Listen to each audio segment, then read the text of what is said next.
Joe Biden, président des États-Unis, est-il trop vieux, trop âgé? C'est sans doute la question que se sont posées certains électeurs américains. À la vue d'un Joe Biden légèrement confus et cherchant par trop ses mots lors de son débat face à son adversaire républicain Donald Trump, trop vieux, trop âgé, ce peut être aussi ce qu'ont pensé Korach, cousin de Moshe et ses alliés, dans son paracha éponyme, Korach, lorsqu'ils se sont révoltés contre un Moshe âgé, dans sa 92e année, et affaibli après la condamnation des enfants d'Israël à errer dans le désert 40 ans, et que le temps était venu pour Moshe de démissionner, d'abdiquer et de renoncer à diriger les enfants d'Israël. Sauf que Korah s'est trompé, et que précisément dans ces moments où pour la première fois, depuis la sortie d'Égypte, ce n'est pas contre Dieu que Korah se rébelle, comme ce fut le cas à plusieurs reprises, comme au Vaudor par exemple, où les enfants d'Israël se livrent à l'idolâtrie, ou bloqués par la mer Rouge et poursuivis par les cavaliers de Pharaon, où les enfants d'Israël regrettent d'avoir suivi aveuglément le Tout-Puissant et son ordre de quitter l'Égypte pour la terre promise. Non, ici, c'est Moshe lui-même, ad nominem, dont l'autorité est contestée, la légitimité remise en cause, et qui plus est, Moshe est trahi par son propre cousin. Et c'est dans ces conditions, dans sa 82e année, opposé à son propre cousin, affaibli par la condamnation des enfants d'Israël, que Moshe va démontrer qu'il n'a rien perdu de sa grandeur et de toutes ses qualités qui avaient poussé le Tout-Puissant à le choisir pour diriger les enfants d'Israël. Car face à la jalousie de Korah, la jalousie, ferment de tant de disputes, de querelles, de déchirures, de scissions, de divorces, de drames, de guerres, de larmes et de sang versés, parfois, Moshe, notre maître à tous, va nous enseigner comment un juif doit réagir face à la dispute. L'idée majeure qui se dégage de la réaction de Moshe est que, souvent, une mauvaise paix vaut mieux qu'une bonne guerre, même lorsque nos ennemis sont animés des pires des sentiments, et que le plus long des malentendus est souvent préférable à la plus brève des explications, et que la paix est un autel, un misbéach en hébreu, sur lequel on se doit d'offrir tant et tant de sacrifices, sacrifices de temps, d'argent, et plus que tout, des sacrifices d'amour-propre. Ainsi, en entendant Korah affirmer en public que Moshe s'était accaparé tous les pouvoirs, lui et son frère Aaron, ce qui était un mensonge absolu. Lui, Moshe, qui avait justement, dans un premier temps, refusé à tout prix la mission de diriger les enfants d'Israël, confiée par le Tout-Puissant, au point que l'Éternel s'est mis en colère contre Moshe, et que c'est sans alternative que Moshe a été contraint et forcé d'accepter de régner sur les enfants d'Israël. Et voilà que Korah l'accuse précisément de n'être qu'un ambitieux, avide de pouvoir. Nous savons tous combien c'est douloureux d'être calomnié publiquement avec des accusations qui sont l'exact contraire de la vérité, de ce que nous sommes réellement.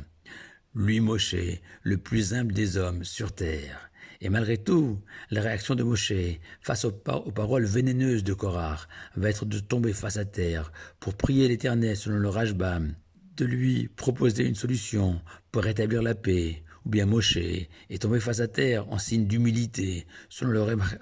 le Orachem Akadosh. En tout cas, Moshe ne s'est pas mis en colère, ne s'est pas enfermé sur lui-même et ses convictions, attitude qui mène forcément à la guerre. Non, Moshe va tenter d'instaurer un dialogue avec Korah, le raisonner, lui faire comprendre que Korah aussi est un grand homme, même s'il n'est pas le chef d'Israël. Plus encore, Moshe va essayer de gagner du temps, dans l'espoir que selon le dicton, la nuit porte conseil, et que Korah s'est exprimé sous le coup de la colère, de l'ivresse du pouvoir. Et sur le conseil de Dieu lui-même, Moshe va proposer à Korah ce test des encensoirs, ces récipients remplis d'encens, où Dieu désignera publiquement les encens de qui il accepte et les encens de qui il refuse. Et Moshe va supplier Korah de renoncer à se présenter à cette cérémonie des encensoirs.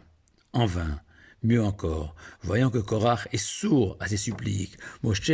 ne va pas hésiter, toujours dans la recherche de la paix, à rentrer en contact avec Dathan et Aviram, ces mêmes Dathan et Aviram, ses ennemis jurés, ceux qu'il avait dénoncés en Égypte pour avoir tué un Égyptien, mettant sa vie en péril, notamment Dathan et Aviram, qui une fois encore s'étaient associés au complot de Korah. Cela n'empêche pas Moshe de tenter de les convaincre de renoncer à leur querelle, là où 99 99% d'entre nous auraient tranquillement attendu le petit matin et le test des encensoirs et la disparition de Korah, Datan Aviram et toute leur bande à jamais. Mais pour Moshe, ce n'est pas la solution idéale. La paix, toujours la paix. Et même au petit matin, les encensoirs à la main, à quelques instants de la décision divine, Moshe va mettre en garde une dernière fois Korah et ses hommes des risques qu'ils encourent en persistant à présenter leurs encensoirs devant Dieu pour nous indiquer que jusqu'au dernier instant, il faut encore et toujours rechercher la paix. Mais attention quand même, ce même Moshe, l'amoureux de la paix, du shalom, comme son frère Aaron, va être aussi celui qui va demander à Dieu de mettre un terme radical à cette dispute, en priant que la terre s'ouvre et engloutisse Korah. Pourquoi précisément cette punition ? Premièrement, comme l'indique le Ramban Nachmanide, car sachant que l'ensemble de la Torah repose sur Moshe, l'intermédiaire entre Dieu et les hommes, la moindre remise en cause de l'intégrité de Moshe touche au fondement du judaïsme, et celui qui porte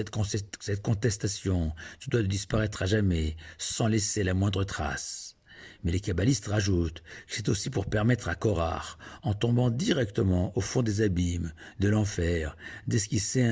un début de repentir, lui dont la faute est a priori irréparable selon le Talmud. Même à ce début de Teshuvah, à ce début de repentir, même pour son pire ennemi, Moshe, y a aussi pensé. Alors concernant Joe Biden, ses capacités intellectuelles et son aptitude à continuer d'assumer sa fonction de président des États-Unis, seuls les électeurs américains pourront répondre à cette question avec leur bulletin de vote. Et pour ce qui en est de Moshe, le texte parle de lui-même, il est apte au service pour l'éternité. Shabbat Shalom à vous tous.